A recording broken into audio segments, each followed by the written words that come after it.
Good morning বন্ধুরা। তো সকালবেলা আমি ঘুম থেকে উঠে পড়েছি। ঘুম থেকে উঠেই আমি আমার বিছনা টিছনা গুছিয়ে নিয়ে ঘরটা ঝাড়ু করে নিয়ে দৈনন্দিন যেরকম বাসন মাজি, বাসন টাসন সব মাজা কমপ্লিট। এখন হচ্ছে ঘরটার ঝাড়ু দেওয়া হয়ে গেছে। এখন বর নাক ডাকিয়ে ঘুমাচ্ছে, ছেলেও ঘুমাচ্ছে। সরি। তো এখন আমি করে নিয়েছি গ্রিন টি। তো এখন আমি খাবো বসে বসে গ্রিন টি। তো গ্রিন টি খাওয়ার আগে আমি কি খেলাম চলো তোমাদেরকে একটু দেখাই। আমাদের তিনজনের জন্য ভিজিয়ে নিয়েছি খেজুর, আলমন্ড আর ছোলা। এখন আমরা তিনজনেই এটা খাবো। তো এখন সকালবেলা ঘুম থেকে উঠে তো আমার দুটো হোমিওপ্যাথিক ওষুধ আছে, দু ফোঁটা করে। ওটা আমি প্রথমে খেয়ে নিই, এটা আমার অভ্যাসে দাঁড়িয়ে গেছে। তারপরে খেলাম হচ্ছে এই 3টে আমন্ড বাদাম আর হচ্ছে 2টো খেজুর আর অল্প একটুখানি 10-12টা আমি ছোলার দানা খেলাম। তো এটাই হলো আমার সকালের খাওয়া। অবশ্য রোজ দিন খাওয়া হয় না, এটা তোমাদের মিথ্যা কথা বলা হবে। মনে করো যেদিন মনে থাকে সেদিনকে ভিজাই, সেদিন তারপরের দিন ওইগুলো খাই। তো রোজ মনেও থাকে না, যদিও এগুলো সবই আমার আলসামোর জন্যই হয়। তো বন্ধুরা এখন আমি খাবো গ্রিন টি। তো সকালবেলায় রান্না করেছি, ভাত করেছি বিন আর আলু ভাজা কালো জিরে ফোড়ন দিয়ে, আর করেছি মাছের ঝাল, আর হচ্ছে টমেটো দিয়ে কারি পাতা দিয়ে সর্ষে শুকনো লঙ্কা ফোড়ন দিয়ে মুসুরির ডাল বানিয়েছি। ছেলে বাটা মাছ খায় না দেখে ছেলের জন্য 2 টুকরো কাটা রুই মাছ আছে। এদিকে রান্নাঘর ঠার সব পরিষ্কার করে, ঘর দুয়ার পরিষ্কার করে, বাসন টাসন মেজে একদম ঠিকঠাক করে আমার রান্নাঘরে পাট আমি আপাতত বন্ধ করে দিলাম। আর এখন তোমাদেরকে তাই দেখালাম আমার পুরো কাজ একদম হয়ে গেছে। এখন আমি বাকি আর কি কাজ আছে সেগুলো করব, তাহলে সঙ্গে থাকো। তো বন্ধুরা দেখো, সকালের খাবার দাবার আমাদের সকলের সব কমপ্লিট হয়ে গেছে। তো হঠাৎ দেখো মাছ ভাজতে ভাজতে আমার এখানে তেল ছিটে আসলো, তারপর এদিকে ফুসকা পড়ে গেছে। তো নিউজপরিনের গুঁড়ো এখানে লাগিয়েছি। তো যাই হোক, আমাদের মেয়েদের তো দেখো পুরি ধরি যাই করি সংসার আমাদের টানতেই হবে, এটাই আমাদের মানে এই 4 আঙুলে আমরা লিখে এসেছি। সে যত বড়ই যাই হোক না কেন, কপাল তো কাউকে কখনো ছাড়ে না। তো কপালের লেখন এইভাবেই আমরা সংসার করব। আর 5টা মেয়ের মতো আমরা বাইরে গিয়ে যে চাকরি বাকরি করে বা কোনো কিছু কাজকর্ম করে একটা কিছু করব, তার কপাল হয়তো নিয়ে আমি আসিনি। আমার কপালেই ছিল সংসারের স্বামী সন্তানকে সেবা করো, মানে সংসারের A to Z কাজ করো। ঝির কাজ পছন্দ হবে না আমার, এগুলো আমি কপালে লিখে এসেছি। যার জন্য বলো তো কি, কাজের লোক থাকলে আমি ইরিটেট হয়ে যাই, কাজের লোক না থাকলে বরং আমার শান্তি লাগে যে আমি নিজে হাতে সব কাজ করি। তো যাই হোক, আমার রান্নাবান্না সব কমপ্লিট। তো এখন যাব ছাদে, কিছু জামা কাপড় ধোবো আর কিছু জামা কাপড় না মানে পাতলা পাতলা কম্বলগুলো ভিজিয়ে রেখে আসবো। তাহলে হবে কি, নোংরাটা কেটে যাবে। তো কালকে আমি সুন্দর করে সেটা ধুয়ে ফেলবো। তো চলো এখন দেখাই যে সিঁড়িতে কত জামা কাপড় জমিয়েছি।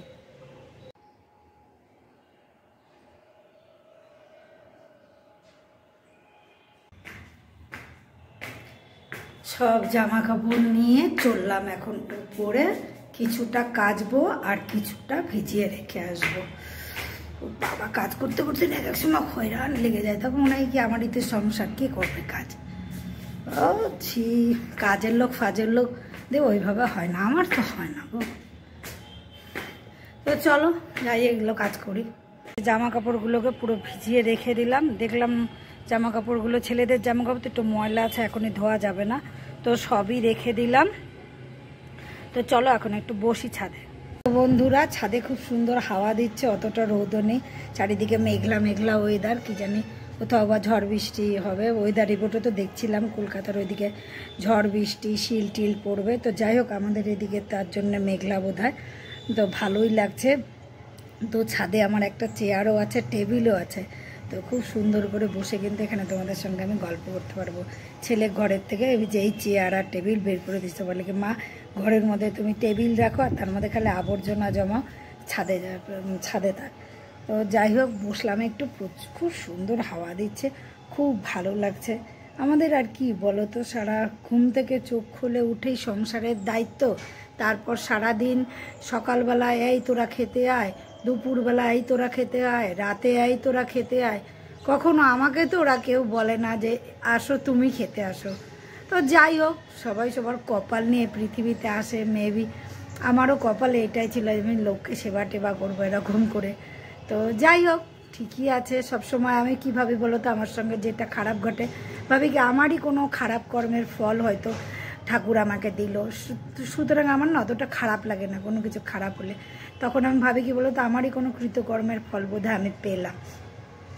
আর কখনো কোনো ভালো হলে কীভাবে বলো তো, আমারই কোনো ভালো কর্ম করেছিলাম, তার জন্য ভগবান হয়তো এই ভালো ফলটা আমাকে দিল। তো এইভাবে যদি আমরা নিজেদের মনকে আমরা একবার বুঝিয়ে ফেলতে পারি না, তাহলে কিন্তু আমাদের জীবনটা অতটা কঠিন হয়তো হয়ে উঠবে না, মনে হয় তাই। দেখো, কোনো একটা খারাপ সিচুয়েশান তৈরি হয় আমাদেরই কর্মের ফলেই কিন্তু তৈরি হয়। সুতরাং আগের জন্য আমরা কি করেছি সেগুলো তো আমরা কেউ দেখো কিচ্ছু জানি না, হ্যাঁ, কিন্তু এটা জানি যে কি বলতো, কোনো খারাপ কর্মের ফলই আমাদের জীবনে প্রারব্ধ ভোগ হয়ে আসে, যে খারাপ কিছু আমাদের সঙ্গে ঘটে তখন। তো যাই হোক, এই জীবনে যখন আমরা সজ্ঞানে আছি, এই জীবনকে নিয়ে ভাবছি, এই জীবনটা কাটাচ্ছি, তো এই জীবনে চেষ্টা করব আমরা খারাপ যাতে কিছু না করি, এটাই হচ্ছে কথা। অনেকেই নির্দ্বিধায় অনেক কিছু খারাপ করে, আবার সেটাকে বোল্ডলিভাবে তার ব্যাখ্যা দেয় হেন আমি তেন। যাই হোক, ইউটিউবে এসে তো অনেক কিছু দেখছি, আসার আগের থেকেই দেখছি ইউটিউব দেখি, সবাই ব্লগিং করে, অনেকে আছে কন্ট্রোভার্সি ক্রিয়েটার, বাপরে বাপ, মানে আর কি। যাই হোক, তোমাদের সঙ্গে অন্যদিন একটা ভালো বিষয় নিয়ে গল্প করব। তো বন্ধুরা, এখন যাই, আবার ঘরে গিয়ে স্নান ধ্যান করব। তো কম্বলটাই যে রেখে দিলাম এখানটায়, যে আমার টেবিলটা, কম্বল দুটো রেখে দিলাম, কালকের ওই জামা কাপড়গুলো কাঁচা হয়ে যাবে, তারপরে কম্বল দুটো ভিজিয়ে দেবো, ভিজিয়ে দিলে নোংরাটা কেটে যাবে, তারপরে ধুয়ে মেলে উঠিয়ে রাখবো। তো যাই হোক বন্ধুরা, সঙ্গে থাকো, দেখি আর কি তোমাদেরকে দেখাতে পারি ভিডিওর মাধ্যমে। তো আমি রোজ দিন ওইভাবে ব্লগ আমি নিয়ে আসতে পারি না, কিন্তু যখনই আমি সময় পাই, আমার কাজের দিকটা কম থাকে, মানে ব্যবসার দিকটা, তখনই কিন্তু আমি একটা সুন্দর ব্লগ নিয়ে আসার চেষ্টা করি। তো আগামী দিনে দেখি রোজ দিন ব্লগ আনার চেষ্টা করব। তো যাই হোক বন্ধুরা, আমার ভিডিওটা ভালো লাগলে অবশ্যই তোমরা আমার সঙ্গে থাকো এবং আমার চ্যানেলটা সাবস্ক্রাইব করো। দেখি আগামী দিনে তোমাদের জন্য ভালো ভালো ভিডিও আনার চেষ্টা করবো। তবে কী বলো তো, ভালো এই ব্লগিংয়ের সঙ্গে সঙ্গে তোমাদের সঙ্গে কিন্তু আমি কম বেশি গল্পও করব, কারণ খালি যে ওই ঘ্যাসটা পিসটা এই জীবনের কাজ দেখাবো এমনটা না। তো আমার তো জীবনের অনেক কথা থাকতে পারে যেগুলো মানুষকে বলতে চাই, তাই না বলো তো? এটা ঠিক বললাম না? তো অনেকে আবার বলে, অনেক কন্ট্রোভার্সি ক্রিয়েটার আছে যারা আবার উল্লেখ করে বলে, ব্লগিং করবে মানেই তো তুমি বাসন মাজবে, রান্না করবে, এগুলো দেখাবে, এগুলো না দেখালে খালি বকবক করলে কি হয় এসব। তাই হোক, বলো দেখি, ইউটিউব প্ল্যাটফর্মটা তো কারুর কেনা জায়গা না, এখানে সবাই সবার মতো স্বাধীন। কিন্তু একটা জিনিস সবাইকে মাথায় রাখতে হবে, সেটা বলো তো কি, আমি এখানে এসে এমন কিছু বলবো না যেটা আমার সমাজে এফেক্ট পড়বে, পরিবারে এফেক্ট পড়বে। আবার আমি এমন কিছু দেখাবো না যেগুলো বাচ্চারা দেখবে, বা আমার আত্মীয় পরিজনবর্গ, বা আমার স্বামীর সন্তান, এরা দেখলে পারে এদের লজ্জা লাগবে যে আমার স্ত্রী এই ধরনের ভিডিও করে, বা বাইরে গেলে আমার স্বামী সন্তানকে যেন শুনতে না হয় যে বাবা তোর বউতে এই ওই। ঠিক আছে, সেই দিকটা যদি আমরা দেখে ভিডিওগুলো করি, আশা করি ভালো লাগবে। তবে ভিডিওর মধ্যে মনে করো আমি যদি তোমাদেরকে পারি কিছু বলতে, মানে কিছু কাজের কথা, যেটা করে ধরো আমি ভালো উপকার পেয়েছি, ওটা তো অবশ্যই আমি তোমাদের সাথে শেয়ার করব। এটা মানা না মানা পুরোটা তোমাদের ব্যাপার। আর বলো তো কি, যাদের শুনতে ভালো লাগবে না তারা দেখবে না, আবার কি হয়ে যাবে, বেরিয়ে যাবে। তাহলে বন্ধুরা, অনেক গল্প করলাম কিন্তু ছাদে এসে, এভাবে কিন্তু সঙ্গে থেকো আমার সঙ্গে। দেখি আজকে সারাদিন তোমাদেরকে কি আর দেখাতে পারি, বা আমি আর কি করি, যেগুলো তোমাদেরকে আমি দেখাবো। আমার কাছে অনেকেই অনেক কিছু খাওয়ার আবদার করে, তো সেরকম এই আচারটাও তাই। তো আচারটাকে আজকে রেডি করলাম, কিন্তু পুরোটা প্রথম থেকে তোমাদের দেখাতে পারলাম না। দেখো আচারটা এখন ভরছি, আর জিভ দিয়ে তো জল পড়ছে। আশা করি তোমাদেরও একটু লোভ লাগছে মনে হয়। তো তোমাদেরকে রেসিপিটা আজকে দেখাতে পারলাম না, অন্য একদিন দেখাবো। আর আচারটা তোলার পরে এই আঙুল চাটা আর ওই কড়াই চাটার যে কী আনন্দ, মনে হয় এক কোনা লেগে থাকলেও মনে হয় ওটা ছাড়বো না। তো সেই মজা লাগছে আঙুলটা চেটে চেটে খেতে, কারণ টক মিষ্টি ঝাল ও দুর্দান্ত হয়েছে আচারটা। তো বন্ধুরা, কোনো দিন তোমাদেরকে কিন্তু রেসিপি দেখাবো। সংসারের মোটামুটি সব কাজ শেষ করলাম, আচারটা রেডি করলাম। তো পুরোটা তোমাদের দেখাতে পারলাম না, সবসময় হয় না গো এটা। আর একদিন বানাবো, তখন আবার প্রথম থেকে দেখাবো।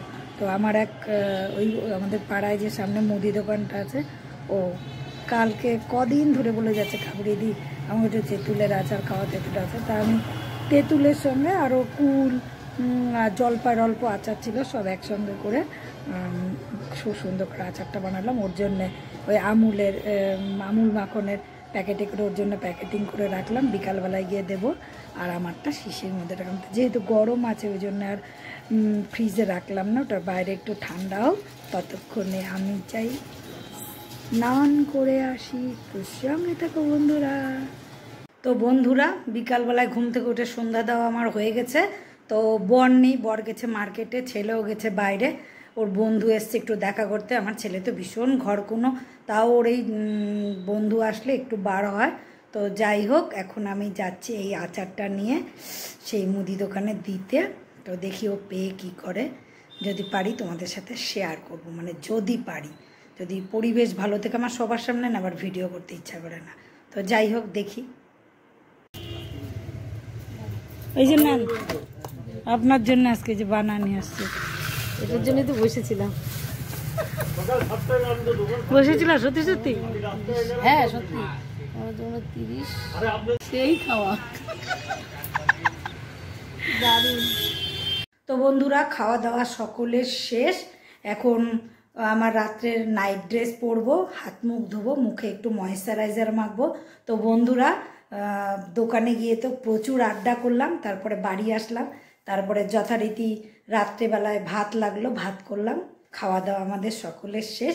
তো বন্ধুরা, আজকে আর ভিডিওটা বেশি বড় করছি না।